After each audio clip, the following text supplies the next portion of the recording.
Here we go. We're live to our 7.98 billion listeners, daily listeners. Welcome back. Another great day for the Running Raiders. Really excited to have Josh Meyer in the studio today. Yes, sir. Thanks for having me. Of course, TJ Caughell, Aden Hawes, and Ani Sairam, your regulars. And we're going to dig in today, find out a little bit about Josh, and just talk about life. So, Josh, welcome. Like I said, give me a little background of how you ended up at Southern Oregon.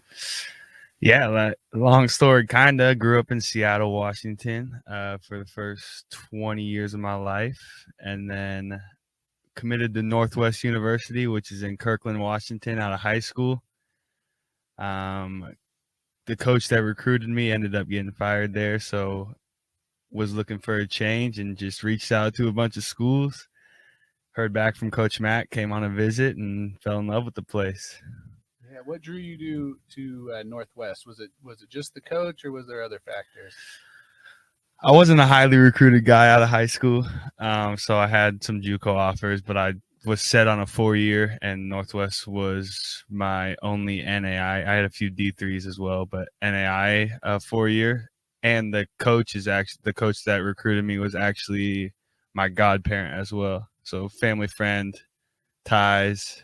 I had gone to his games growing up, like knew Northwest a little bit.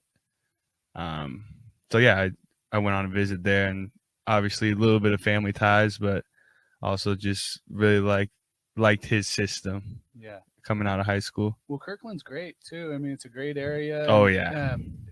Van Dyke hit me again. Is that who it was? Yeah, Coach Van Dyke. John Van Dyke, yeah. I always had a lot of respect for him. He seemed like a great coach as far as I could tell. Really good coach, yeah. From my perspective here. And I think that's a really difficult place to be a coach. It's a really niche school and just the facilities and all those things. I thought he did well there. Absolutely, yeah. They made, I think, 2 tournament runs, which, like you said, if you know anything about Northwest, the recruiting and the facilities is bottom tier of the NAIA. So impressive as it is, for sure. Yeah. So, and just because I know a few of these things, you went to Seattle Lutheran. Correct? Yeah. And tell me what your experience was like there.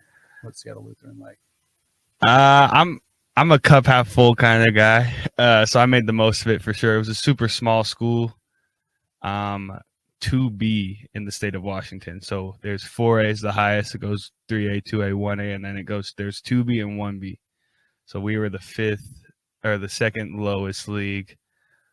It was cool. I really appreciated going to school with a group of people that I didn't hang out with outside of school, because a lot of my best friends went to all the public schools in the Metro League out there. Mm-hmm. So it was a good balance for me.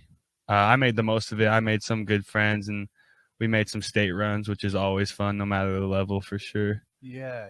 So where was your state tournament? Was yours in? It was in Spokane. Oh, Spokane. Yeah. So it was a full weekend, stay in the hotel. I mean, everything you want in a state trip, for sure. How many times did you do that? 3 times, sophomore, junior, senior year.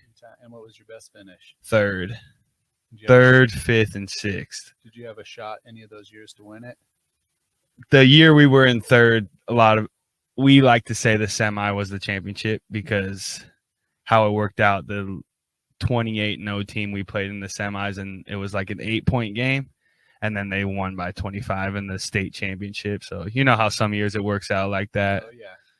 So we definitely had a shot that year. We played pretty well, but for the level we were at, they were a good team for sure. And what was the team?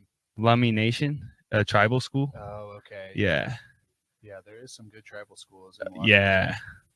And some small private schools like Seattle Lutheran. Just a small amount of talent just in the student population. When you get 6 or 7 dudes that can hoop, it's tough. Right. With a school of 150 kids. Well, it seems like those schools always have a really good, the ones that are good have a really good culture and a tight-knit team that share the ball and do everything together, know each other real well, and have played together for a long time. And so I think that always contributes to Exactly, yeah. Where is Seattle Lutheran located? It's like downtown West Seattle. So if you know the area at all, Alki Beach is like 5 minutes down the road. Yeah. It's in between Chief Sealth High School and West Seattle High School, who are the 3A metro schools. Yeah. in the league. It's just on a side street, super small school. My dad was actually the principal at Seattle Lutheran. That was the main reason I went there. Yeah. West Seattle's nice. West Seattle is nice. Oh, that's what I said. Most of my buddies were at like West Seattle and Chief South. But like when I want to hang out with them outside of school. So I want to take a quick dark turn before we get back to that. How familiar were you with the social media thing when those kids found the suitcases on Alki Beach? I think it was on Alki Beach that had the body parts in them. I know what you're talking about. Not super familiar, but yeah. So you weren't too heavily involved in that. Nah, I never heard about that either. What was that all about? You didn't hear about that? Gosh, I don't know the story too well. I mean, I kind of know the story because my wife listens to all these true crime and morbid podcasts.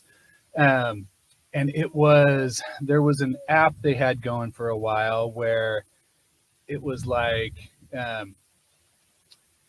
I am going to really mess this up, but it would give you coordinates and you try and go to these coordinates and there'd be like a prize there or some sort of thing. Right. And it wasn't, these two things are completely unrelated. So I don't even remember the app. So the story's horrible, but basically, if you could figure it out, you could go there and maybe you'd find a little bit of money or a gift certificate or something. It was kind of a game that people were playing. Well, in this one, they gave this coordinates like at Alki Beach, and these kids found this suitcase and they're thinking, oh, maybe we found whatever this was, and it was a chopped up body. Yeah. So it was like really, and it was on social media. I think it was Snapchat, I forget. But they left it on there. Like they didn't take it down. It took a while for them to take it down, and it required like some petitioning from the families of the victims, and it was really a crazy thing. But yeah, so they were like, these kids were playing this game thinking they were finding some little treasure, and they found this dismembered body. And it was, if I remember the story right, it was like this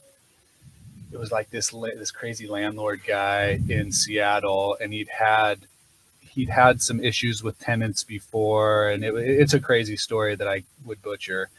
No pun intended, but so I was just thinking about that, and I kind of wanted to know if you knew more about that to help fill in the story. No, I don't know more. I think I've heard that before, but crazy stuff happens at Alki. It's like a family beach during the day, and then it gets dark, and it's just crime central.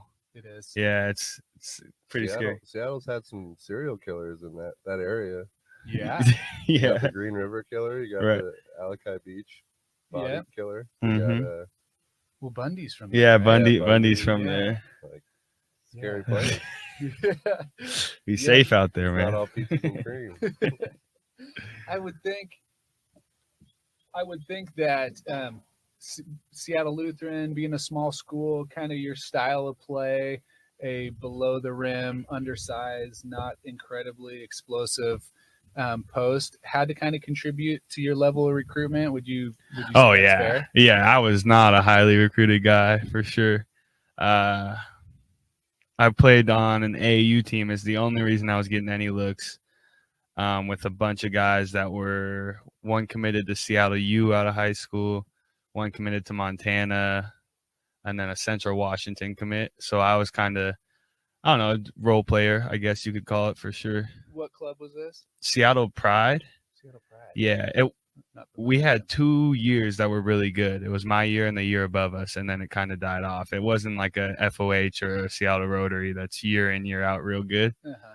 But the years I played, and then the year above me was really good as well. Like won the tournament in Vegas, and so it was kind of a group of like friends, almost people that knew. It was other. It started as just a West Seattle, and then because we were getting good at the local tournaments, like the ones at Bellevue College, we would win a few of those, and then more guys obviously heard about us. But yeah, it was mostly local for sure. And I say all that because obviously you're a big producer for us at Southern Oregon. You've had, great years already. And, we expect big things out of you. Appreciate it. Yeah. From and not to put any additional pressure on you, but you've just already shown that you're that guy that's, confident and just a team leader and that sort of thing. So as far as that goes, have you had a progression of roles? Have you always been the guy at Southern Oregon, or what's your career been like here as far as your role progression? Well, I was blessed with coming in as my redshirt year because Northwest is in the conference for, I'm sure you guys know, but so that means you have to sit out the first year you transfer in conference. And the first year I got here, it was a senior heavy team with guys like Tez, who I'm sure will be on someday, and younger guys that were all bought in, and it was no, kind of like what Coach Zoe's been talking about, a no superstar system, and guys just knew their role and also played really well in it. So I was redshirting and observing as a 26-5 team was on the court every night and winning by 15 against guys they should beat. So just buying into that and Coach Mac's system to start was easy for me because they won so much. It was not a hard thing for me to even consider, just whatever the team needs. Right. Yeah. Yeah. So has it been a pretty smooth transition culture wise from Coach Mac to Coach Zosel? I know that last year Zach Olson was the coach, and he was like in a really difficult situation. Yeah. Obviously did the best he did, but that was just those are just really hard situations. Oh yeah, he was thrown into that with no regard, like he had no idea. Yeah, Coach Zoe's been awesome. I mean, it's been a great transition. Obviously, Coach Mac and Coach Mac told me and Tez early on that he wanted Coach Zoe to get the job. It wasn't all up to Coach Mac, but knowing that and having our trust in Coach Mac, we knew it was like, all right, if Coach Mac wants him and we've been successful under him, like it shouldn't be a hard transition, and it hasn't been. I personally think the most fun basketball to play is the no superstar system, where it's whoever's playing well that night is playing well, and it's not a one-on-one game. And he told me that since our first summer workout, so I'm really looking forward to November getting games started for sure. Yeah, I'm a proud Raider alum. I consider myself a Raider through and through, but I also have been away for a couple of years, and so I was a little bit of an outsider, kind of coming back in and observing everything, which has been really fun, getting to know everyone. But I could just tell from the start, knowing Coach Zosel, because I've known him for a long time, I could just tell that he has a ton of trust in you, and a lot of faith in you, which I think he does in our entire team. Right. Which is what gives guys a lot of confidence when your coach believes in you and puts you in a position to be successful. Obviously, that goes a long ways. So definitely. I just saying that to say that it seems like it's been a really natural and good fit, and I look forward to seeing how this season goes. That we were on here before the scrimmage last week against SWAC. That was our first episode with Caughell, and just to see how that scrimmage played out. Obviously, we should be beating the NWAC teams that we play, right? Right. We have a major disadvantage. I was slandering Lane a little bit last time for dodging us, but obviously we have a huge advantage. But just to see the way we played and to grind them out and just to be really even keeled, because SWAT came out firing, right? Made a ton of threes early. Right? Yeah. Would have missed. They were making everything, and we weren't playing defense as well as we should have. But it wasn't like they were completely uncontested. Like they were hitting some tough shots. Yeah, deep too. Deep, and so just I guess just to see us stay even keeled and just do what we do, and kind of see you come out as a leader, which you've been for a while, but for me as a first time to observe you, kind of be like, hey, this is what we're gonna do, and we're gonna take control of this game. That was fun to watch. Appreciate that. Yeah, no, the guys are awesome. I mean, this is probably the deepest team I've ever been on too, like talent wise. Like I have so much trust in the guys that there's no superstar system, but in this specific game, like guys gonna come in and just kill, like, and that's how it's gonna go game by game, and that's how we're gonna win games. I think that's how this season's gonna go. Yeah, I agree. So who's your favorite NBA team? I gotta say the Lakers right now. Yeah. I'm a LeBron follower. Ooh. LeBron follower. You're gonna get Yeah, I'm not gonna lie. you're gonna get 1 to 2 reactions if the Lakers are your favorite team. There's very few people in the middle on that one. Oh yeah. So it's a LeBron thing. It's not really a Lakers thing or anyone else on the team? Is it LeBron?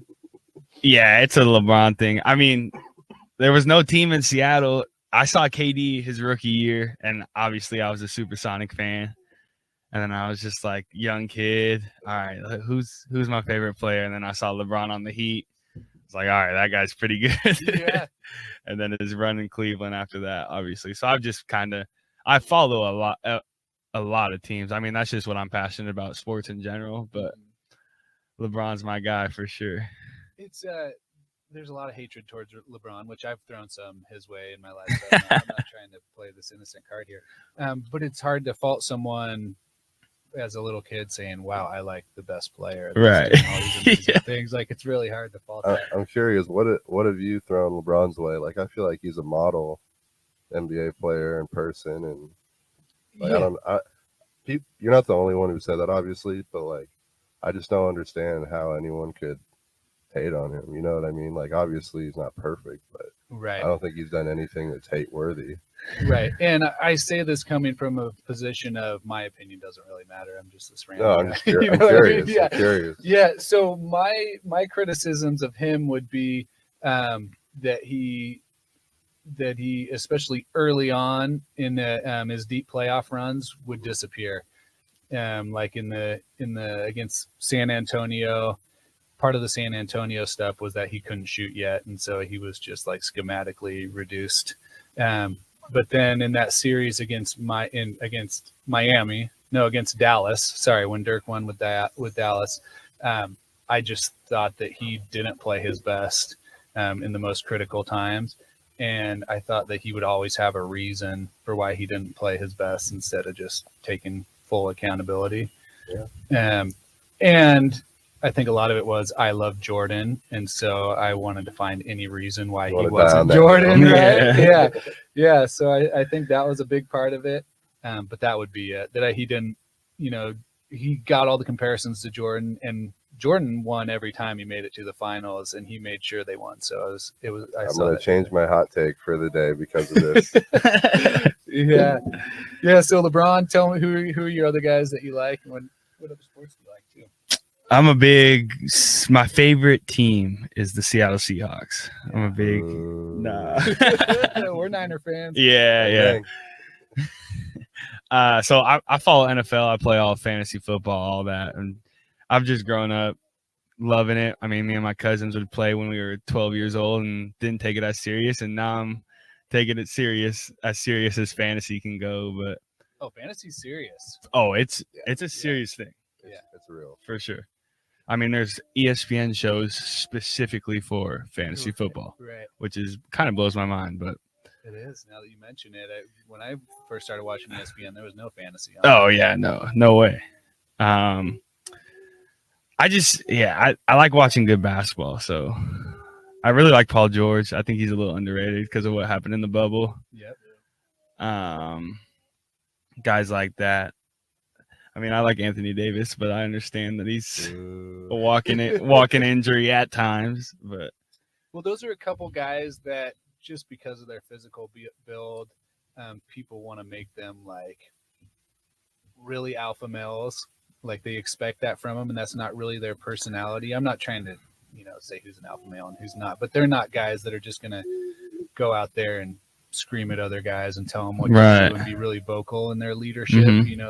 They're a little more passive, so I think they get criticized because of that. Whereas if if they were paired with someone else early in their career that was kind of leading the way, they would be portrayed a lot better. So I think that's something that happens to a lot of guys. Yeah, I got a lot of comparisons to Joe Ingles in high school too, so I had to get a jersey. I like Joe Ingles. Joe Ingles is the man. He's pretty tight. He's pretty tight. And now that you mention it, that's a really good comparison. It's not bad. That's why I just kind of embraced it at that point. I was like, all right. Yeah. For sure. Somebody you model your game after? We're like the same height, or he's taller than me actually, but like he's more of a guard, I'm more of a post at the level we're at. So a little bit. I like to face up and be more of a guard post. So yeah, I guess so. More than anyone, I guess. Nothing to feel bad about there. No, yeah, he's successful.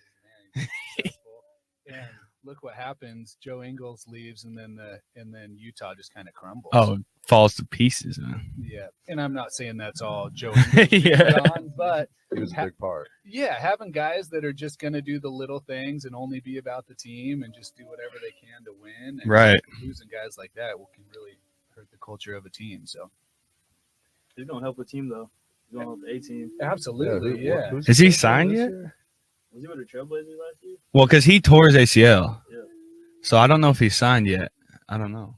He's definitely not with the Blazers. They could really use him. They suck. You're not a Blazers believer right now, huh? That's my team, but they're just Gary Payton. watching them in the preseason. It might be a long year. But I'm down to tank for Wembanyama. Man, he looks good, huh? Oh my gosh. Imagine him with Dame. Man, Cut Nurkic's salary. I'm down. How many more years does Dame have? he just signed the extension, right? Yeah, he's got But a lot prime, of years. but how much more of his prime does he Ooh. have where I he's don't Dame? know. Until he stops probably. shooting the ball. Yeah, he'll always get him up. I'd say probably 2 to 3 years of prime Dame, but Yeah. He could help a team win after that, though. Maybe not prime, but I think. I think, yeah, if he's got a guy like that. Right. That's what I'm saying. yeah, if he's like the second or third option, probably. Yeah. So did you watch the Warriors and the Blazers last night?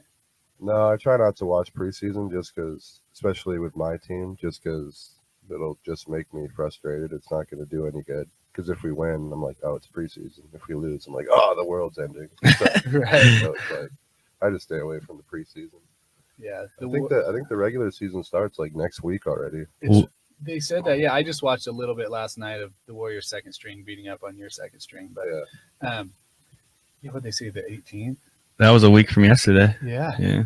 it's crazy. I feel like it usually starts later, doesn't it? That's what it feels like, but I don't even know. I just feel like October's Like flying Halloween. by. Yeah, October is flying by. Yeah, I feel like it usually starts on Halloween, doesn't it? Or around Halloween, isn't that opening night? That seems right. Did they pull the start forward and put more like travel days in to have try fewer to games space per it. week? Yeah, Then it's more like to back reduce to back. Yeah, I Yeah, was about to say that. Back-to-backs. Yeah, because dudes stopped playing in back to back. So the NBA is like, well, we need these guys to play. Right. Probably. I really don't know. That would How that soft would is make the sense. NBA? Yeah, I mean, yeah, it's easy. It is kind of soft based on like the old standards, but it's also It's smart though. and that's what the players are told to do. Yeah. It's comes from what you're saying, like more money. We need the superstars in the primetime games. Right. The owners need the superstars out there. I mean, there's two sides to it though. It's like you're getting paid $38 million to play every game though at the same time. That's true. Yeah, I like it, Ani. You're pissed about this, aren't you? I'm not pissed, but it's just Talk it out. If we're gonna talk about it, we just gotta look at, I guess, both perspectives. I completely get that you want to save your body for when it really matters, but what about those fans that come in and support you and you're not playing? Right. Especially with tickets the way they are. Yeah. I mean, I know personally some kids. My friend lives down in Lake Arrowhead outside of LA, and they went to a Lakers Warriors game, and Steph wasn't playing, and that's rough. And like, you're saving up, especially if you're a family of four and you don't have a ton of money. You're saving up for a while to go to the Staples Center and watch those games. So, The Crypto.com arena. oh, sorry. Get it right. Sorry, yeah. I just know Jordan played every game. We're not getting a Crypto.com sponsor anytime soon now. No, yeah. It's crazy that they changed that historic name. Like, some stuff should never change, and that's one where you're like, doesn't make sense, but Right. money talks, I guess. Yes, it does. Money talks. So, Josh, how often had you come to Southern Oregon, the region, before you signed down here, before you looked into down here? Once a year to play those Raiders. Oh, yeah? Yeah, no, I don't have. My mom grew up in Portland, so I would make the trip to Portland every once in a while, but south of Eugene, never. What do you think? Give me your thoughts and synopsis of Southern Oregon and Ashland.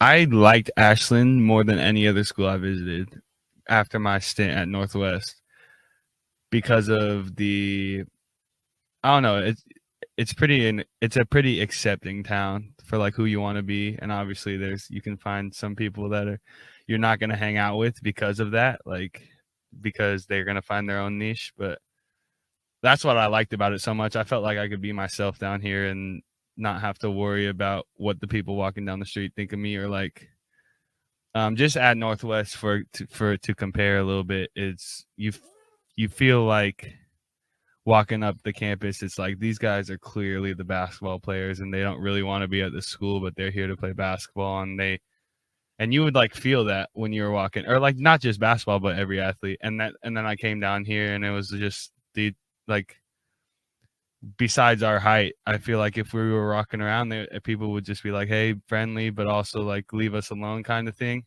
which is really what attracted me.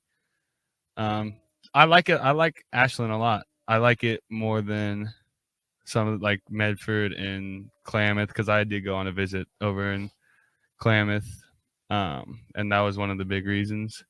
I couldn't agree more. Yeah, that's one of the reasons that I brought my family here, moved Right. back here. It just feels, I want my kids to grow up here because I really feel like you have an opportunity just to be yourself, Right. and do what you want to do.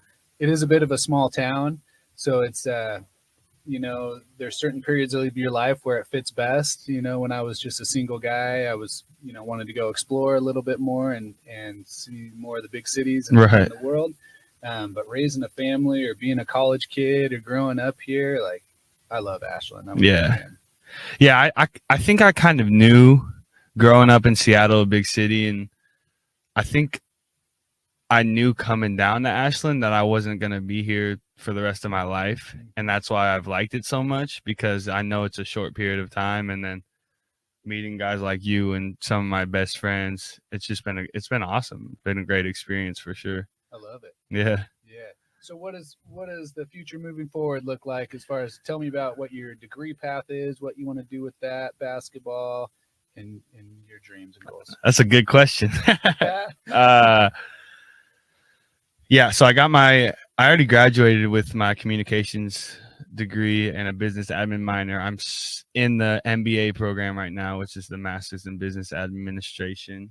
I've always told myself I want to play as long as I can, because there's going to be a day where I won't be able to play. So I'm hoping I get an opportunity to go play overseas somewhere. I think that'd be really fun. It's been a dream to be a pro basketball player at any level.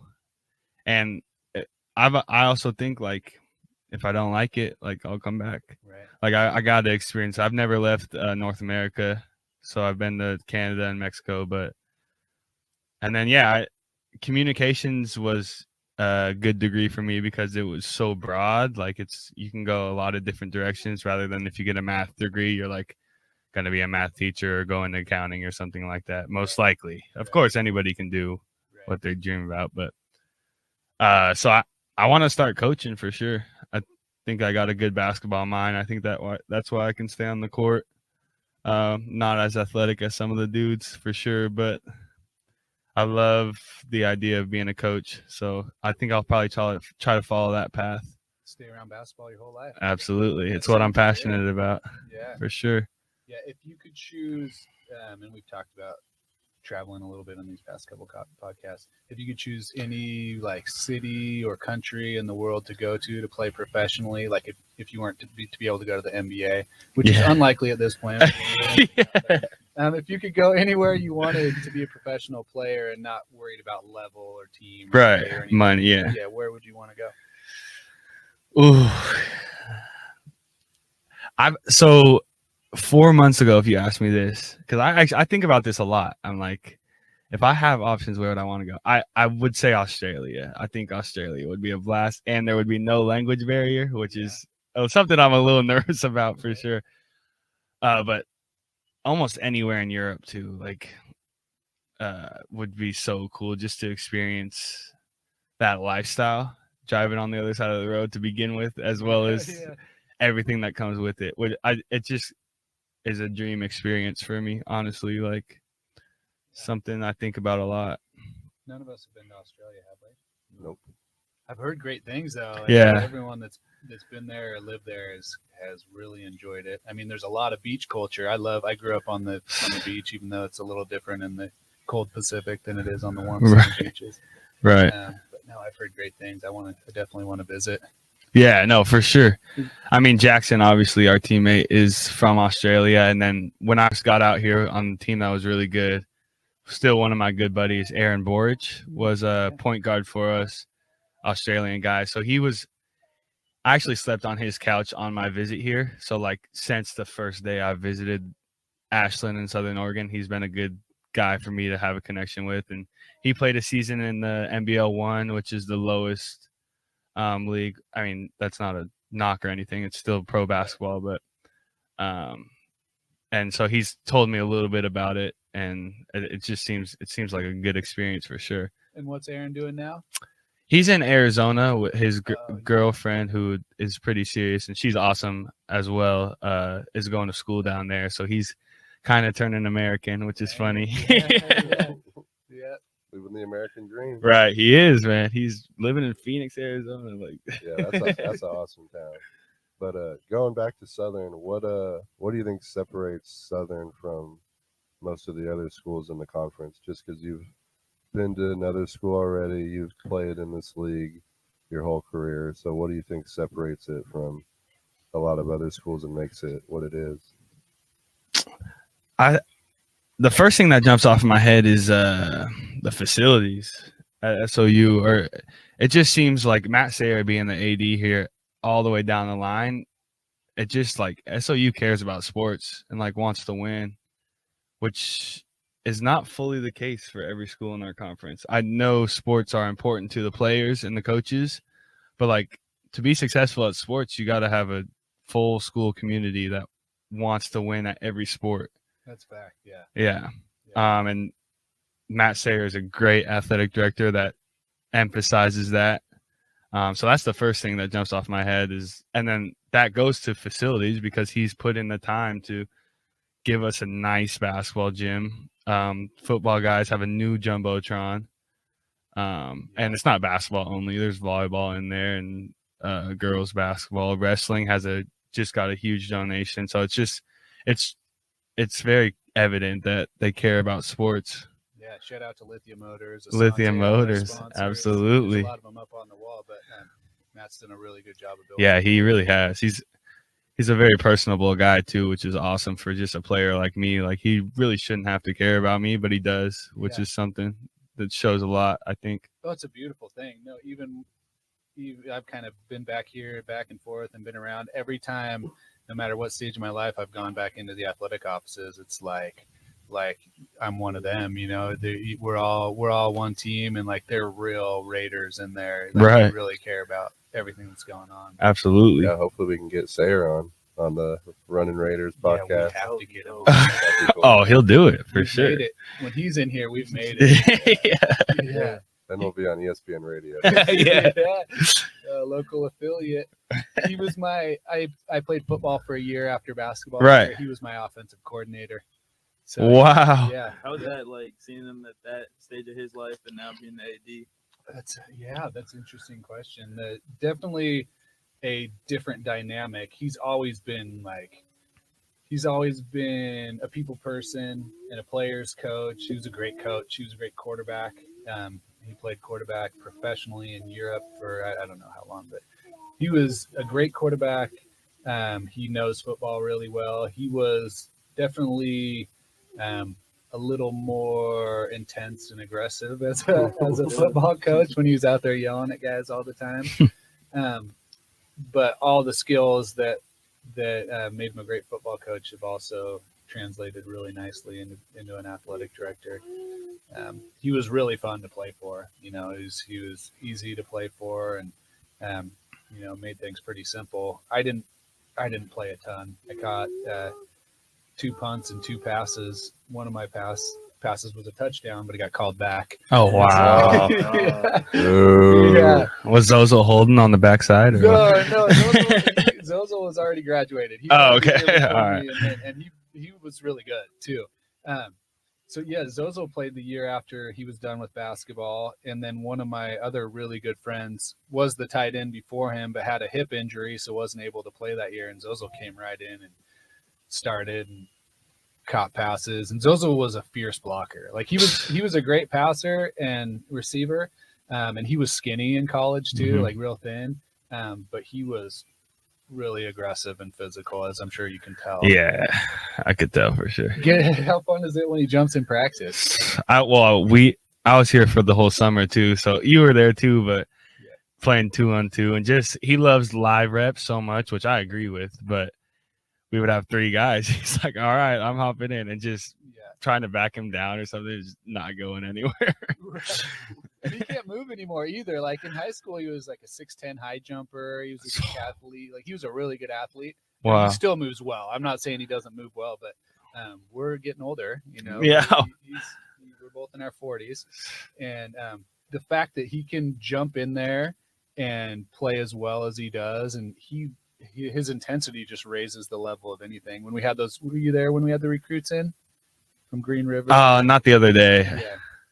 He jumped in, and it was just like, and he jumped in on their team, and it went from our guys, you know, our red shirt guys, kind of taking it to these recruits to all of a sudden the recruits team winning a majority of the games just from his intensity and defense and ball movement. It was really fun to watch, actually. There's a lot more to basketball than scoring. That's for sure. Yeah. The proof's in the pudding. Right. Too. But anyway, what are your feelings on the team? You talked a little bit about it. What are your expectations moving forward here through the season? I'm really excited. I mean, it's my senior year, so all the marbles kind of, obviously I want to keep playing, like I said, but nothing like college basketball for sure. We're really deep. We have a lot of talented guys on our roster that can come in at any moment and make plays for sure. I have very high expectations for us this year. Last year, I had very high expectations, and then it was just a crazy year with Coach Zach having to come in. I mean, he did a good job. It's just, I mean, 4 days before we're going to our first tournament, finding out the head coach for almost 30 years has cancer. Right. That's a tough situation, especially someone who he's been under for so long and like one of his best friends. Right. So it's like a personal side outside of basketball. Right. We did our best last year.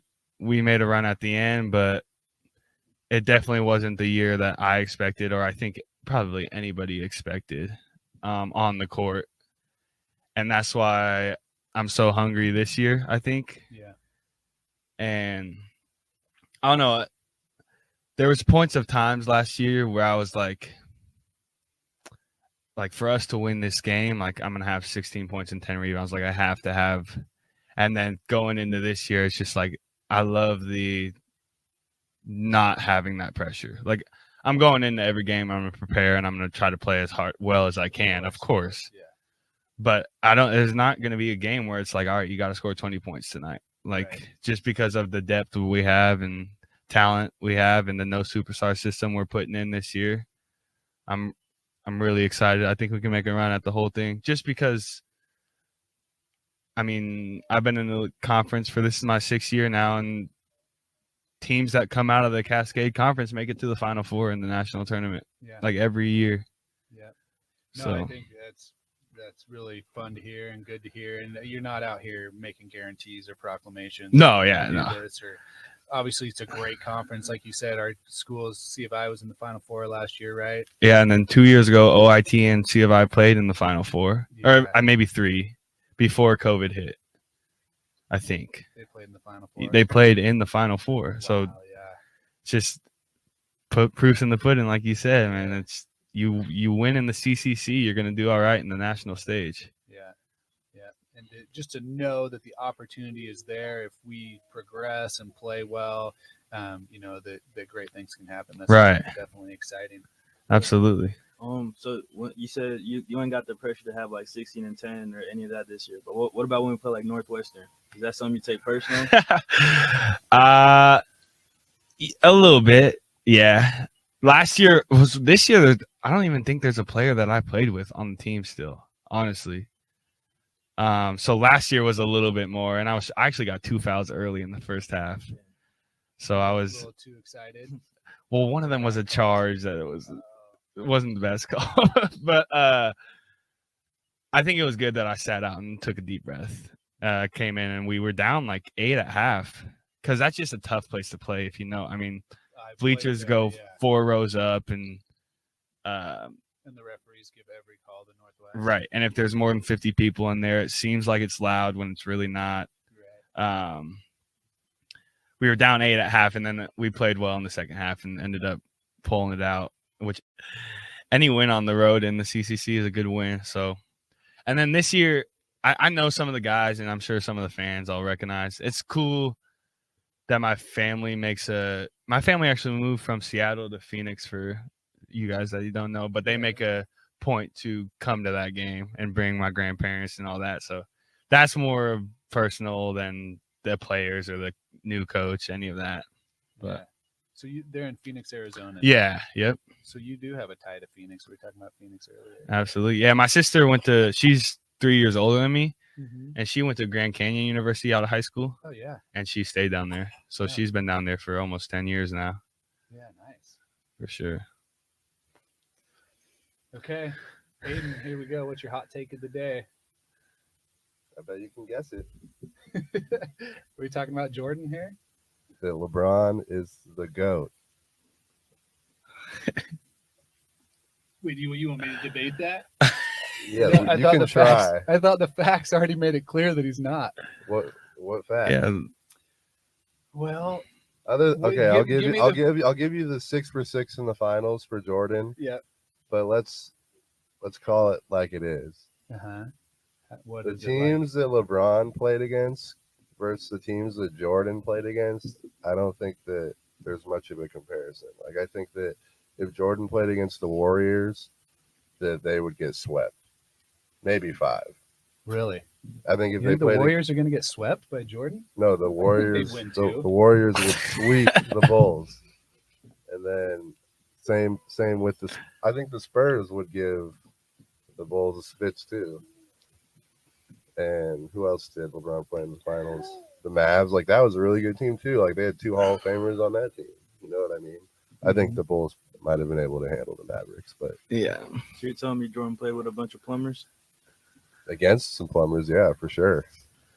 I mean, Magic was decent. I always thought Magic was good. I mean, he's one of the 5 to 10. I don't. Now I'm really digging in, really creating a hole for myself. But Magic was a good player. Yeah. Right. Yeah. Clyde- You gotta play against Clyde hopefully one good Drexler player in the and- finals. Who else did you guys have when Jordan was doing this? Scotty on the play? No. No. We still had Scotty. Oh yeah, that's right. Um, That was at the end of Scotty's career. Clyde, we had Jerome Kersey, right, and Terry Porter. Terry Porter. Kevin Duckworth, RIP. Yeah, did we have Sabonis then? I don't think he was on that No, team. yeah. Was he on that team? I don't think so. Yeah, I don't think so. But yeah, that was not a good memory. Yeah, but they were good, right? They're all right. I mean, Gary Payton's in the Hall of Fame. Sean Kemp was good. Is Sean I just Kemp think in the Hall of basketball Fame? has evolved so much since then. The basketball is so much better now than what it was back then. I just think that it wouldn't be. It's so much more competitive. Like I feel like back then there was maybe 3 good teams in the league, and now I feel like the whole Western Conference is really good. Like the East has 3 or 4 that's contending teams. You know what I mean? Yeah. There's definitely more good basketball players now than there was then as a whole. I mean, just more kids have trained longer and harder for long, for Right. their And I'm not lives. saying it's to the fault of the people back then, and I'm sure they were great players in their own right, but Mhm. just evolution itself and just learning more and sports science and everything that goes into it. I just think the players, the coaching, basketball in general is way better now, which sort of played into Jordan being able to go 6 for 6 in the finals as opposed to LeBron 4 for 9 or something. I think he's right now, which Yeah. is crazy in itself that he's been to so many finals and conference finals consecutively when he was in the East. Like, I think that's impressive in itself. And then moving on past that, I think he's a better scorer. I think he's a better rebounder. I think he's a better passer. Like, he's a better athlete. I just think he checks all the boxes. And I think that statistically, I think he's better in pretty much every category than Jordan. Granted, he's played longer, but I think that also plays into LeBron's greatness, is that he came into the league as an 18-year-old and pretty much got off and going from the get-go. You know what I mean? Mm-hmm. Jordan retired a couple times, came back out of retirement. So I don't know. I just think that there's a lot going in LeBron's favor. Yeah, I guess we'd have to talk a little bit more about what makes him the greatest ever too. But Jordan has scored more percentage-wise. Jordan's had a better individual season. Jordan had like a 35, 8-8 season. Right. Jordan was more unstoppable in key games as far as single-handedly dominating the game. I know, LeBron's had some pretty. He's had some good ones, moments. yeah. No, he's had some good ones, but what makes I mean, it pretty much for me comes down to 6 for 6 in the championships, and just the way that opponents responded to Jordan compared to the way opponents respond to LeBron. Like, there was like genuine fear in opponents when Jordan was out there, and it's just a completely different game and league and everything, but he was more intimidating to people, like watching him play. And he was the best player when I was growing up, so that's all that really matters, right? Mm-hmm. No, I'm kind of kidding there, but those would be my biggest reasons. Would just be like his aura. I believe his aura was more dominating, but then I kind of go by 6 for 6 in the NBA finals, and if you're going by stats as far as like career scoring, longevity, NBA championships, why would Kareem not be better than LeBron? See, that's the other part of it. I'm just combining everything, like, the eye test, like stats, winning, impact on the game, and like just all of that combined, which obviously there isn't like a direct formula to calculate it all. I just think that LeBron is the best, but that's honestly a valid question. I don't remember how many rings Kareem won. He probably at least 5, right? I think he has 5. Yeah. It's so, either 4. He's either tied with LeBron or he has one more. It's such a guard-driven conversation, or like wing guard. I think after LeBron and Jordan, it's probably like Kobe's up there. You know what I mean? And then you don't really talk about bigs until like Kareem and maybe Shaq. I mean, he was really dominant. Yeah. Bill Russell. I always make the Bill Russell argument too. Yeah, like how many 11 championships rings. he won. Like that's insane. That'll never be touched. And what he was facing socially too. Yeah. Just like couldn't even stay in hotels with his teammates. Right. The impact that he had was beyond basketball. Right. The NBA Finals MVP is named after him now, right? Like he's all wearing a 6 patch on their chest now too this year. That's right. Nobody. I don't think anybody can wear 6 in the NBA anymore unless you were already wearing it or something. Is that right? That sounds right. Yeah. But I always hear the 6 for 6 argument for Jordan lovers, and I'm like, you got to come up with something other than that. But I mean, I guess it's a good argument, but I just go back to if Jordan played the Warriors, would they go 6 for 6? If they played against KD, Steph, Clay, Draymond, like would they beat them? Would they take him to 6 or 7? We'll never know. Exactly. Yeah. That's the other part, is it's hard, but just going off what I think and know, I give the nod to LeBron. What do you think, Josh? So, because of the evolution of basketball in 40 years, is there going to be another GOAT that's clear and above LeBron? That's a whole nother conversation. There's no right answer. Yeah, that's the tough part. Yeah. It's because the time of the style of play and the everything is just plays a factor. I think LeBron's the GOAT, but I just like to argue about that, like Right. with Jordan, and then because of Bill Russell was the GOAT, and then Magic was the GOAT, and then Jordan, and then LeBron. And in 30 years, there's going to be someone else that these kids are going to say is better than all of them Oh, for sure. Yeah. because he has four rings. Might be Wembanyama. It might be Victor I Wembanyama. was gonna say when you got a 7'5" guy that's shooting step back threes and crossing people over and dunking on guys. He's something else. He is. I hope the Blazers tank for him. It's going to be a tank fest this year. Well, there's going to be like 4 teams: Jazz, OKC. That's my team. We're gonna get him too. I can't stand OKC. Doesn't go to OKC. I have found there's a special hatred for OKC from people from Seattle. No No. reason. I mean, What? like, I know why. That's no reason. I mean, it's kind of a reason they stole the club. Yeah. I just need that. I need the Bleacher Report announcement. 2 expansion teams, 1 in Vegas, 1 in Seattle. I need it. It's one of these days. It's coming. It's coming. Are they going to keep the same name, do you think? Sonic? I would be disappointed if they didn't. I I think they have to. The Supersonics? feel like they might change it up. So like what? That's another The conversation. Commanders. Hopefully, nothing like that. That's a terrible name. I heard an announcer call them the previous name on TV the other day. Really? Yeah, I was like, he's probably going to get fined or something for that, right? Yeah, just completely out of just instinct. Yeah, like talking about the football team. But Yeah. then obviously the Redskins. Yeah, so he called them the Redskins, not the football team. Right, yeah. He I could. wish they would have kept the football team. Like That was that's tight. Yeah. Yeah. Especially like the acronym, just WFT. Like Yeah. it's almost like WTF. Yeah, that's true. That's On true. TV. Ani? I mean, my hot take is I got the New York Football Giants making the playoffs. Oh wow. They're Ooh. 4-1 right now, but Don't hurt tough my heart. schedule. But It's not much of a hot take. They're pretty good this year. They're everybody's pretty still good, sleeping. except for aren't they barely beating like the bottom feeders of the NFL? You guys are really riling me up. You tell me Daniel Jones is going to lead these guys to the playoffs. Brian Dable. He's a good coach. Yeah, he's making some careers. That's probably right the now. first time you heard that name today, huh, Ani? Brian Dable.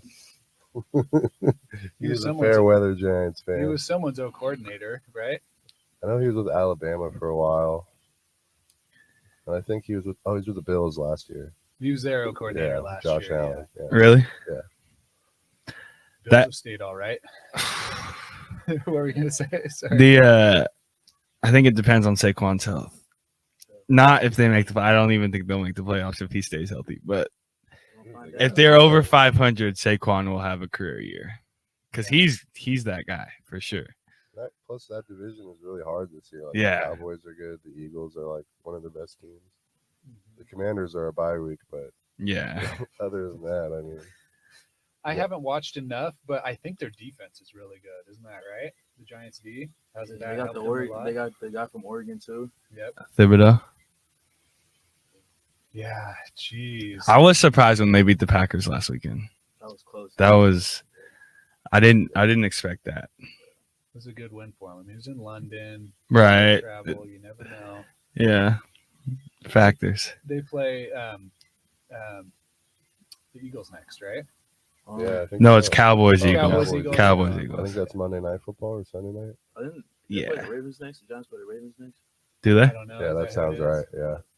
I Yeah, was we'll see. cooking up parlays, and I remember that. Betting against the Giants too. How much money you lost this year on betting against the Giants? Well, they single-handedly cost me like $800. They're the last leg of my parlay. Not like cost me $800, but like You coulda won. Potentially won $800, and the Titans kicker missed a field goal, and then they lost.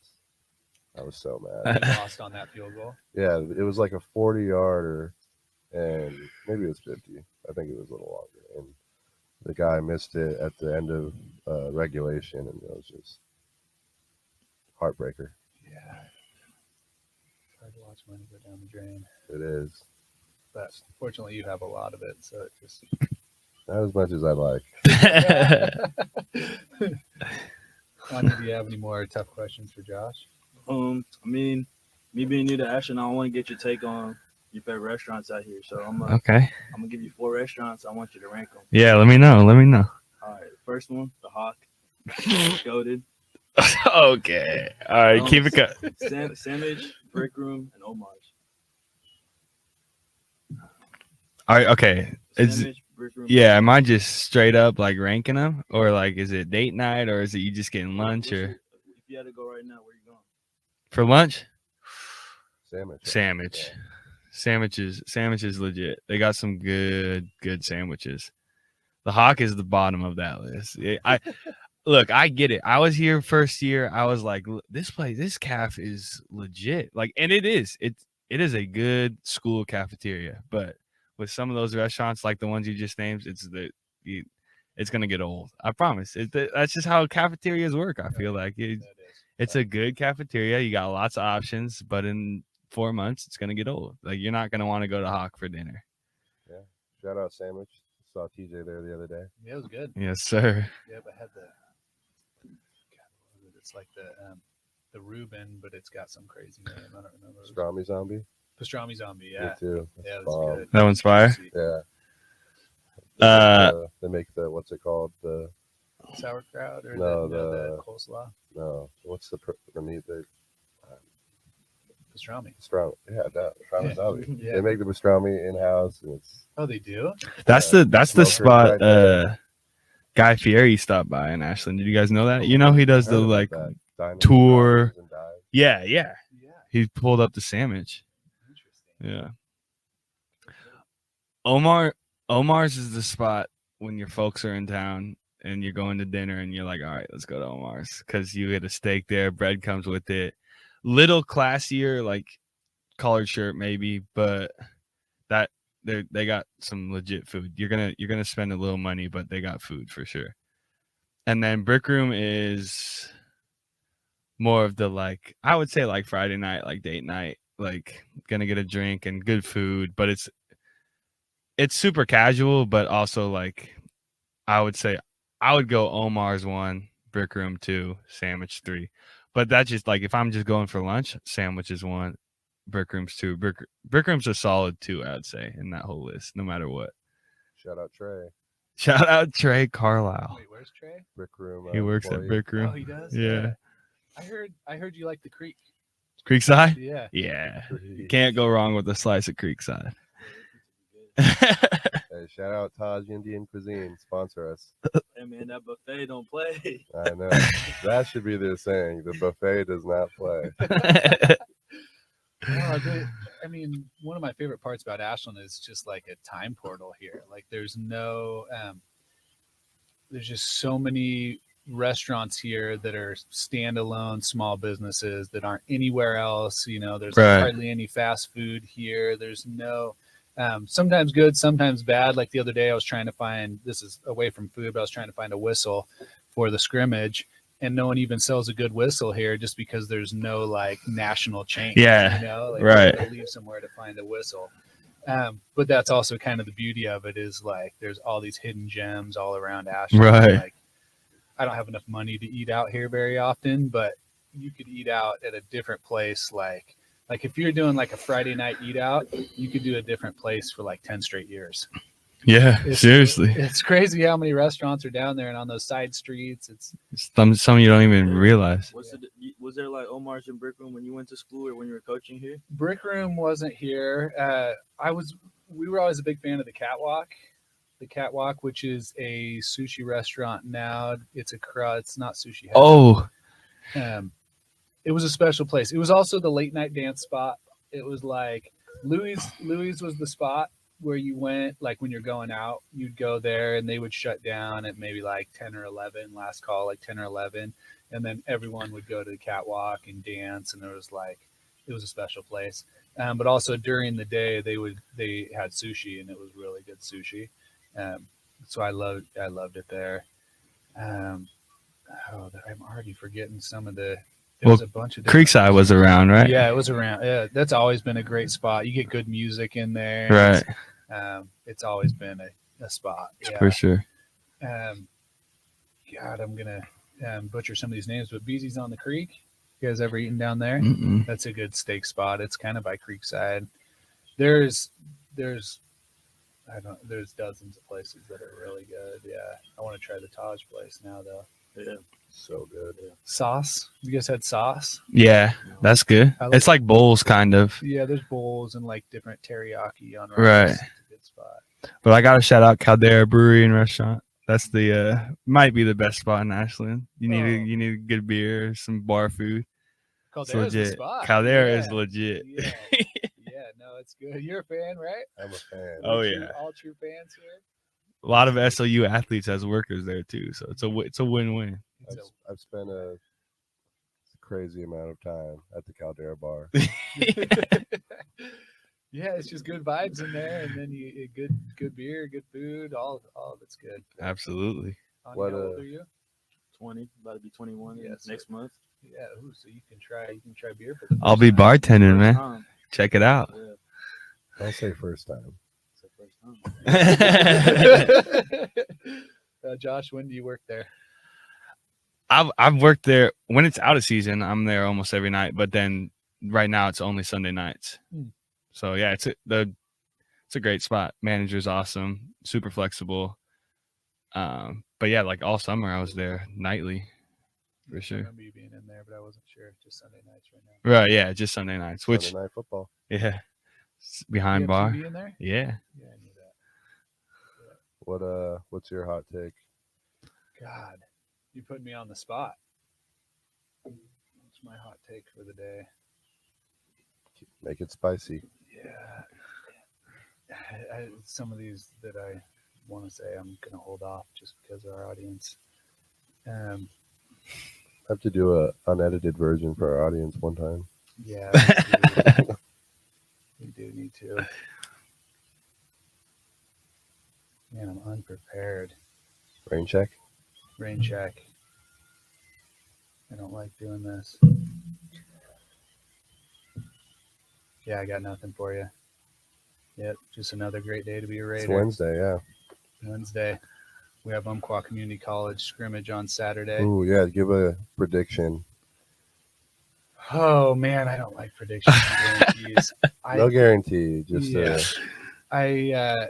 I think that we're gonna have a lot tougher test inside. Yep. SWAC had all those little tiny guys that we were refereeing and we were letting them foul our guys a lot. I actually got to go watch Umpqua this last weekend up in Centralia for the JUCO Jamboree, and it's literally the polar opposite of SWAC. Like, I don't think their guards are maybe as good. They have good wings, Umpqua does, but their posts are like night and day better than SWAC's, and they have a lot of sides. They don't just have like one post; they have like 3 or 4. So it'll be interesting to see how we play against a team with a lot more size and maybe not as good as guard play. So I'm excited. I think we'll wear them down and we'll move the ball and we'll wear them out in transition. But yeah, I think it'll be fun and a good game. I do remember my hot take that I wanted to bring up. And it was a little painful, but I also enjoyed it so much. I was watching ESPN last night after the kids finally went to sleep. I mean, Coy keeps staying up till like midnight, which I don't know what's wrong with him, but He's a dog. So my Braves, who I was Resport Braves. That's the high school I went to, and we got TBS and WGN. So that's the biggest reason I'm a Bulls fan is growing up. WGN would show all the Bulls home games, so we'd get about 40 Bulls home games a year, and we'd get hardly any Blazer games. So that was one reason that Jordan was big for me, is I saw all their games. I saw them. I cried when they lost to the Pistons. I went through a lot with Mike and Scotty. It was a big part of my childhood. So anyway, the Braves are tough. I love the way they play. They're a great team. It was a really rough loss to Philly. I'm not a big fan of Philly, but Bryce Harper in his post-game interview had my favorite quote in a while. He was talking for a while about how important it was for them to get an early lead in the series and jump on them, and he finished it with, "When you don't lose, you win." and it was very profound. And at first I was like, that's pretty silly, but then I was like, I like that quote. When you don't lose, you win. Because he was just talking about how they did everything to make sure that they were going to come out on top. And that's my hot take of the day. When you don't lose, you win. I like The that. Nike shirt. It does sound like a Nike shirt. Yeah. That sounds like Ricky Bobby saying, Yeah. "You ain't first, you're last. When you don't lose, you win." Yeah. When you don't lose, you win. Yep. I So- like that. So it's kind of almost along the lines of the power of negative thinking that Yeah. Coach Ozil likes to talk about. Like, You know who put him on that book? who? Aden Hawes. Yeah. Stamp of approval. When you take care of all the things, take care of the turnovers, and take care of all the little things, when you think about what you shouldn't do, Mhm. that's a philosophy is that you end up being more. That's right. effective It's and when productive you're in always the striving and like nitpicking and trying to be perfect, knowing that it's pretty much impossible to be perfect. You'll never make every shot in the game or make every block out or never turn the ball over. But if you always just strive to be perfect, then I think you're going to like the results. Absolutely. That's going to wrap us up here. The second episode of the Running Raiders. Josh Meyer, thanks for being with us. Heck yeah. Thanks for having me, boys. Yeah. And hopefully we can get you on later in the season. Oh, yeah. After the season and get a second round. And Let's do it. Right before you go pro. Come on. yeah, get the follow up. So Invite us to your green room at the NBA draft. can we join that? Oh, yeah. When that happens, for sure. Yeah, you got to have a bigger table than this. No, yeah. It's going to be a green room, too. It won't be. Won't be a podcast bubble. Yeah. Running Raiders, as I like to say, we'll keep it rolling. Any final announcements? Go Durs. Go Durs.